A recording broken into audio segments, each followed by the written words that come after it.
வணக்கம். Welcome to SSIAS education.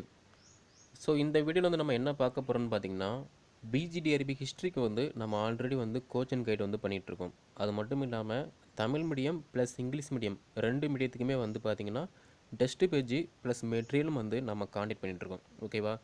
So English medium student பார்த்திங்க அப்படின்னா ஆல்ரெடி பிஜிடிஆர்பியிலேருந்து இங்கிலீஷ் மீடியம் அந்த சிலபஸ் வந்து கொடுத்துருப்பாங்க.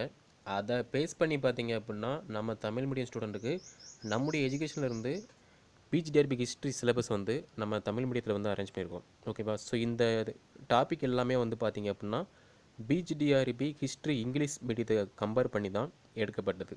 ஓகே. ஸோ பார்த்திங்க அப்படின்னா இதில் வந்து மொத்தம் 10 யூனிட் இருக்குது. ஓகேவா? ஸோ 10 யூனிட்டில் வந்து பார்த்திங்க அப்படின்னா A to Z, அதாவது வரலாறு முற்பட்ட காலத்துலேருந்து பார்த்திங்க அப்படின்னா 2ஆம் உலகப் போர் அண்டு இது வரைக்கும் என்னென்ன நடந்தது அது எல்லாமே வந்து நம்ம கம்பேர் பண்ணி தான் படிக்க போகிறோம். ஓகே. ஸோ அழகு 1ல் வந்து பார்த்திங்க அப்படின்னா இந்திய வரலாற்றின் மூலங்கள், இந்திய ஹரப்பா நாகரிகத்தின் புவியியல், வேதகாலம், சமண மதமும் புத்த மதமும், மௌரியர்கள், சந்திரகுப்தர், அசோகர், மௌரிய நிர்வாகம், கனிஷ்கர், குப்தர்கள், சமுத்திரகுப்தர், சந்திரகுப்தர் 2, அப்புறம் பண்டைய காலம், ஹர்ஷவர்தனார். ஓகே. ஸோ இது எல்லாமே வந்துடும். ஸோ இதில் வந்து பார்த்திங்க அப்படின்னா வரலாற்றுக்கு முற்பட்ட காலம், பூமியின் முக்கிய தோற்றங்களின் ஆண்டுகள், புதிய கற்காலம், செம்பு கற்காலம், இரும்பு காலம், சிந்து சமவெளி நாகரிகம், பண்டைய தமிழகம், இந்த மாதிரி டாபிக் எல்லாமே வந்து பார்த்திங்க அப்படின்னா அழகு 1ல் வந்து வந்துடும். ஓகே. ஸோ இது அழகு 2ல் வந்து பார்த்திங்க அப்படின்னா அரேபியர் சிந்துவை கைப்பற்றுதல், முஸ்லீம் படையெடுப்பு, அடிமை வம்சம், அலாவுதீன் ஹில்ஜி, துக்ளக் சமூகம், விஜயநகர ஆட்சியின் கீழ் மதமும் கலாச்சாரமும். ஓகேவா? ஸோ இது வந்து பார்த்திங்க அப்படின்னா அழகு 2ல் வந்து வந்துடும். ஓகேவா? ஸோ அரேபியர் வந்து பார்த்திங்க அப்படின்னா சிந்துவை வந்து எப்படி கைப்பற்றினாங்க, ஸோ முஸ்லீம் படையெடுப்பு வந்து எப்போ நடந்தது, யார் யார் நடத்துனாங்க, அதில் தோல்வி அடைந்தது யார், வெற்றி அடைந்தது யார், இந்த மாதிரி பார்க்கலாம்.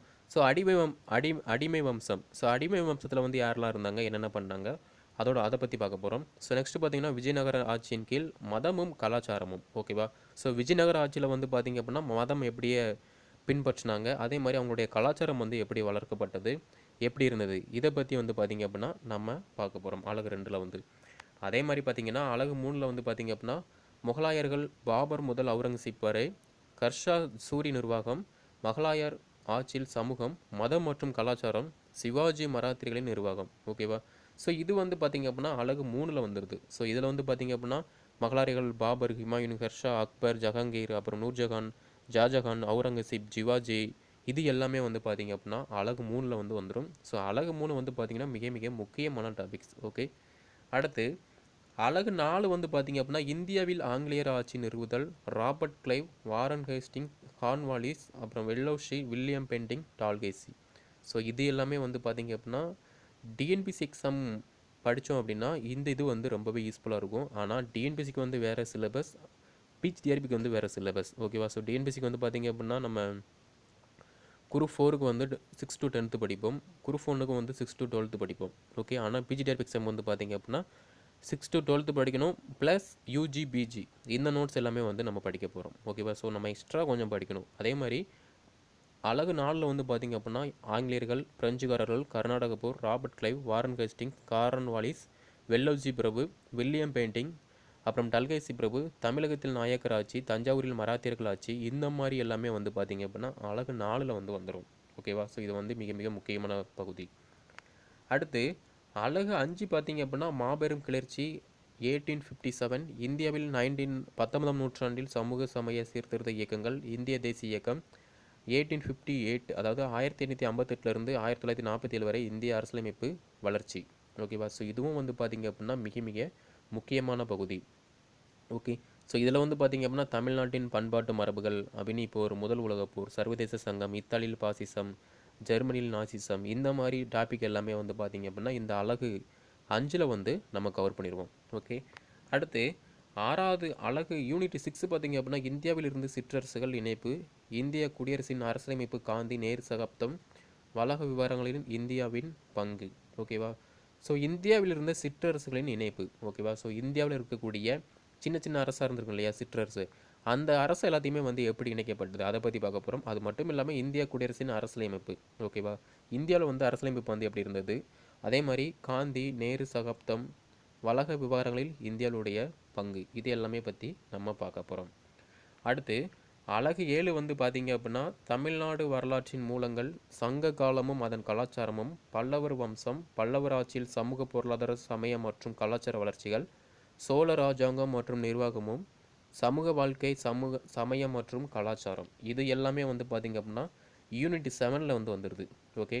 ஸோ தமிழ்நாடு வரலாற்றின் மூலங்கள். ஓகேவா. தமிழ்நாட்டின் வரலாற்றின் மூலங்கள். ஓகேவா. எப்படி இருந்ததுன்னு பார்க்க போகிறோம். அதே மாதிரி சங்க காலமும் அதன் கலாச்சாரமும், பல்லவர் வம்சம். சங்க காலத்தில் வந்து எப்படி இருந்தது, அதனுடைய கலாச்சாரம் எப்படி இருந்தது, பல்லவர் வம்சம்னா எப்படி இருந்தது, அதில் யார் யார் இருந்தாங்க, என்னென்ன பண்ணாங்க, பல்லவர் ஆட்சியில் சமூக, பொருளாதார, சமய மற்றும் கலாச்சார வளர்ச்சிகள்.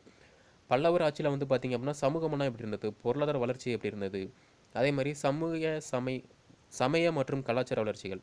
அந்த பல்லவர் ஆட்சியில் வந்து கலாச்சாரம்னா எப்படி இருந்தது, சமயம்னா எப்படி இருந்தது, அதை பற்றி நம்ம பார்க்க போகிறோம். அதுக்கடுத்து பார்த்திங்க அப்படின்னா யூனிட் 8ல் வந்து பார்த்திங்க அப்படின்னா தமிழ்நாட்டில் பிற்கால பாண்டியர்கள் மற்றும் முஸ்லீம் படையெடுப்பு, திருமலை நாயக்கர், பிற்கால பாளையக்காரர்களின் கிளர்ச்சி, தமிழ்நாடு மற்றும் விடுதலை போராட்டம், தமிழ்நாட்டில் சமூக சீர்திருத்த இயக்கங்கள், அதாவது 1947 தமிழ்நாட்டில் அரசியல், சமூக மற்றும் பொருளாதார வளர்ச்சிகள். இது எல்லாமே வந்து பார்த்திங்க அப்படின்னா யூனிட் 8ல் வந்து வந்துடும். ஓகேவா. ஸோ இது எல்லாமே முழுக்க பார்த்திங்க அப்படின்னா தமிழ்நாட்டில் வந்து எப்படி இருந்தது, யார் என்னென்ன பண்ணாங்க, அதை பற்றி நம்ம பார்க்க போகிறோம். யூனிட் 9 பார்த்திங்க அப்படின்னா புவியியல் கண்டுபிடிப்புகள், மறுமலர்ச்சி மற்றும் சீர்திருத்த காலம், தொழில் மற்றும் விவசாய புரட்சிகள், பிரெஞ்சு புரட்சி, நெப்போலியன், வியன்னாவின் மகாசபை. இது எல்லாமே வந்து பார்த்திங்கன்னா யூனிட் 9ல் வந்து நம்ம பார்க்க போகிறோம். அடுத்து யூனிட் 10ல் வந்து பார்த்திங்க அப்படின்னா இத்தாலி மற்றும் ஜெர்மனி இணைப்பு, ரஷ்ய புரட்சி, முதல் உலகப் போர் மற்றும் அமைதி உடன்படிக்கைகள், சர்வதேச சங்கம், சர்வதிகாரத்தின் வளர்ச்சிகள், ஹிட்லர், முசோலினி மற்றும் ஹாமல் பாட்ஷா, இரண்டாம் உலகப் போர், ஐக்கிய நாடுகள் சபை மற்றும் பனிப்போர். இது எல்லாமே வந்து பார்த்திங்க அப்படின்னா யூனிட் 10ல் வந்து நம்ம பார்க்க போகிறோம். ஓகேவா. ஸோ இது எல்லாமே வந்து பார்த்திங்க அப்படின்னா யூனிட் வைஸாக நம்ம பார்த்துருக்கோம். இந்த யூனிட்லேயே வந்து பார்த்திங்க அப்படின்னா இப்போ நிறைய டாபிக் வந்து கவர் ஆகும். இப்போ ஃபார் எக்ஸாம்பிள் பார்த்திங்க அப்படின்னா அழகு 3 இருக்குது, மொகலாயர்கள் பாபர் முதல் அவுரங்கசீப் வரை. ஸோ இதில் வந்து பார்த்திங்க அப்படின்னா மொகலாயர்கள் வந்து நம்ம தனியாக பார்க்க போகிறோம். ஸோ மொகலாயர்கள் பற்றி, வரலாற்றை பற்றி நம்ம ஃபுல்லாக படித்து முக்கியமான வினாக்களை வந்து நம்ம எடுக்க போகிறோம். அதே மாதிரி பாபர் முதல் அவுரங்கசீப் வரை. ஓகேவா. ஸோ பாபர்லேருந்து தொடங்கி நம்ம அவுரங்கசீப் வரைக்கும் வந்து பார்த்திங்க அப்படின்னா மிக முக்கியமானது எல்லாமே வந்து நம்ம பார்க்க போகிறோம். அதாவது பாபர், ஹுமாயூன், ஹெர்ஷா, அக்பர், ஜஹாங்கீர், நூர்ஜஹான், ஷாஜஹான், அவுரங்கசீப், சிவாஜி, இந்த மாதிரி எல்லாத்தையுமே வந்து நம்ம பார்க்க போகிறோம். அடுத்து பார்த்திங்க அப்படின்னா மொகலாயர் ஆட்சியில் சமூகம். ஓகேவா. ஸோ மொகலாயர் ஆட்சியில் வந்து சமூகம்னா எப்படி இருந்தது, அதுக்கு யார் என்னென்ன பண்ணாங்க, அந்த காலகட்டத்தில் வந்து ஏதாவது போர் நடந்ததா, அந்த போரில் வந்து யாராவது தோல்வி அடைஞ்சாங்களா, வெற்றி அடைஞ்சாங்களா, இந்த மாதிரி டாபிக் எல்லாமே பார்க்க போகிறோம். நெக்ஸ்ட்டு பார்த்திங்க அப்படின்னா மராத்தியர்களின் நிர்வாகம். ஓகேவா. ஸோ மராத்தியர்களின் நிர்வாகம் வந்து எப்படி இருந்தது அவங்க காலகட்டத்தில், அதை பற்றி நம்ம பார்க்க போகிறோம். ஓகேவா. ஸோ இந்த மாதிரி பிஜிடிஆர்பி எக்ஸாமுக்கு வந்து பார்த்திங்க அப்படின்னா 10 யூனிட் இருக்குது அப்படின்னா நம்ம 10 யூனிட்டுமே வந்து கவர் பண்ணி படிக்கணும். இப்போ ஒவ்வொரு யூனிட்டுக்குமே வந்து பார்த்திங்க அப்படின்னா அந்த ஒவ்வொரு யூனிட்டுக்கும் கீழே வந்து பார்த்திங்கன்னா நிறையா டாபிக் வந்து கவர் ஆகும். எக்ஸ்ட்ராவும் நம்ம வந்து லேர்ன் பண்ணுற மாதிரி இருக்கும். அது எல்லாமே படித்தா மட்டும்தான் வந்து பிஜிடிஆர்பி எக்ஸாமில் வந்து நம்ம ஈஸியாக வந்து பாஸ் பண்ண முடியும். ஓகேவா. ஸோ பிஜிடிஆர்பி எக்ஸாமில் வந்து பார்த்திங்க அப்படின்னா மேஜர் சப்ஜெக்ட்லேருந்து கிட்டத்தட்ட 110 வினாக்கள் கேட்பாங்க. ஸோ சைக்காலஜி கொஸ்டின் பார்த்திங்க அப்படின்னா ஒரு 30 மார்க் கேட்பாங்க. ஒரு 10 மார்க் வந்து பார்த்திங்க அப்படின்னா current affair, general knowledge question வந்து கேட்பாங்க. ஓகே. ஆனால் நம்ம மேஜர் சப்ஜெக்டில் வந்து ஒரு 110க்கு ஒரு 100 அபோவ், ஒரு 90+ அபோவ் நம்ம எடுத்துட்டோம் அப்படின்னா ஈஸியாக வந்து நம்மளோட மார்க் வந்து ஆட்டோமேட்டிக்காகவே வந்து அதிகமாகிடும். ஓகேவா. ஸோ பார்த்திங்க அப்படின்னா இப்போ 110 மார்க் வந்து நமக்கு இது மட்டும் மேஜர் சப்ஜெக்ட் மட்டுமே இருந்துருது. ஸோ 90+ அபோவ் எடுத்துட்டோம் அப்படின்னா ஒரு 90 மார்க் இதிலே வந்துடும். அது போக சைக்காலஜி வந்து ஒரு 30 மார்க்கு, ஒரு 30 மார்க்கில் ஒரு 25 மார்க் போகிறோம்னு வச்சுக்கோங்களேன், அதுலேயும் ஆட்டோமேட்டிக்காக மார்க் ஸ்கோர் ஆயிரும். கரண்ட் அஃபேர், ஜென்ரல் நாலேஜில் வந்து பார்த்திங்க அப்படின்னா 10 மார்க்கு, அந்த 10 மார்க்கும் வந்து ஃபுல்லாக எடுக்கக்கூடிய வாய்ப்பு வந்து அதிகம் தான். ஓகேவா. ஸோ 10க்கு 10 நம்ம போட்டுடலாம், ஈஸியாக போட்டுடலாம். கிட்டத்தட்ட பார்த்திங்க அப்படின்னா 130, 120 பக்கம் வந்து நம்ம ஈஸியாக வந்து ஸ்கோர் பண்ணிட்டு போயிடலாம். ஆனால் நல்லா படிக்கணும், அதுதான் வந்து முக்கியமானது. நம்ம ஆல்ரெடி டீச்சர் தான், நமக்கு அதை எல்லாம் தெரியும்னு நினச்சிங்க அப்படின்னா ஒன்றும் பண்ண முடியாது, ஃபெயில் ஆயிடுவோம். நமக்கு எதுவுமே தெரியாது, நம்ம நிறையா படிக்கணும் அப்படின்னு படித்தோம் அப்படின்னா ஈஸியாக பாஸ் பண்ணிடலாம். ஓகேவா. ஸோ என்ன மிஸ்டேக் பண்ணுறாங்க அப்படின்னா டீச்சர்ஸ் எல்லாமே வந்து நம்ம ஆல்ரெடி டீச்சர் தான் இருக்கோம், படித்து தான் திரும்ப படிக்க போகிறோம், நம்ம எக்ஸாம் போகிறதுக்கு முன்னாடி நம்ம படித்தா போதும் அப்படின்னு வந்து நினைப்பீங்க. ஆனால் அது வந்து ஒரு இதே கிடையாது. ஓகேவா. 10th ஸ்டூடெண்ட்டு, 12th ஸ்டூடெண்ட் வந்து நம்ம ஆல்ரெடி படித்தது தான், எக்ஸாம் போகிறது முன்னாடி வந்து நம்ம படித்து பாஸ் பண்ணிடலாம்னு நினச்சி போனோம் அப்படின்னா அவன் பாஸ் பண்ணிடுவான். ஏன்னா அவன் வந்து ஒரு 10th 12th ஸ்டூடெண்ட் தான், அவன் வந்து பாஸ் பண்ணிடுவான். ஆனால் நம்ம அப்ளை பண்ணுறது வந்து பார்த்திங்க அப்படின்னா காம்படிட்டிவ் எக்ஸாம், போட்டி தேர்வு. இதில் வந்து பார்த்திங்க அப்படின்னா நமக்கு மேலே சூறப்புலிலாம் வந்து வருவாங்க. ஸோ அவங்களெல்லாம் நம்ம ஃபெயில் ஆகணும் அப்படின்னா நம்ம டைமை ஸ்பெண்ட் பண்ணி நம்ம படித்தா மட்டும்தான் வந்து பார்த்திங்க அப்படின்னா நம்மளால் பிஜிடிஆர்பி எக்ஸாமில் வந்து பாஸ் பண்ண முடியும். ஓகே. ஸோ இந்த குவாரண்டைன் டைமில் வந்து பார்த்திங்க அப்படின்னா நம்முடைய எஜுகேஷன் மூலமாக வந்து ஜனவரி மாதத்துலேருந்தே நம்ம கைட் பண்ணிக்கிட்டு இருக்கோம். ஓகேவா. ஆல்ரெடி படித்தவங்க வந்து பார்த்திங்க அப்படின்னா பாதி சிலபஸ் வந்து கம்ப்ளீட் பண்ணியிருப்பாங்க. ஆனால் புதுசாக படிக்கிறவங்க வந்து என்ன பண்ணுவீங்க, இப்போ தான் சிலபஸ் எடுப்பீங்க. ஸோ நோட்ஸ் தருவீங்க. நோட்ஸும் வந்து பார்த்திங்க அப்படின்னா நம்ம பார்த்து படிக்கணும். சும்மா கண்டதையும் படித்தோம் அப்படின்னா மார்க்கே வராது.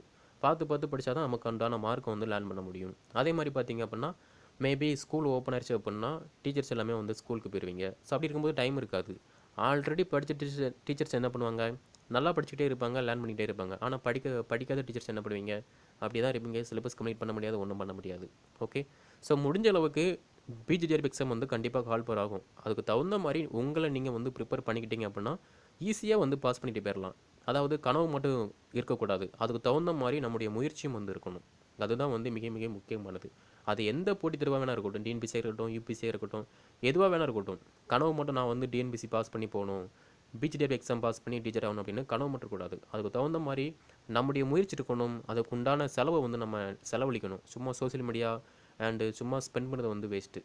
நமக்கு என்ன தேவை, நம்முடைய கனவு என்ன தேவை, அதை நோக்கி நம்ம பயணிக்கமா, நம்ம கனவுக்கு என்ன தேவையோ அதை நோக்கி ஒவ்வொரு நாளுமே வந்து பயணிக்கணும். அப்படி இருந்தால் மட்டும்தான் நம்மளால் வந்து நிச்சயமாக வந்து வாழ்க்கையில் வெற்றி பெற முடியும். ஓகே. ஸோ நம்ம கனவை நம்ம தொலைச்சோம் அப்படின்னா நம்மளை மாதிரி முட்டாள் வந்து யாருமே இருக்க முடியாது. ஓகேவா. நமக்கு என்ன தேவை, நம்ம கனவுக்கு என்ன தேவை அப்படிங்கிறத நம்ம தான் பூர்த்தி பண்ணணுமே தவிர மற்றவங்க யாராலுமே வந்து நம்ம கனவை வந்து பூர்த்தி பண்ண முடியாது. ஓகே. ஸோ இது எல்லாமே உங்களுக்கு புரிஞ்சிருக்குன்னு நினைக்கிறேன்.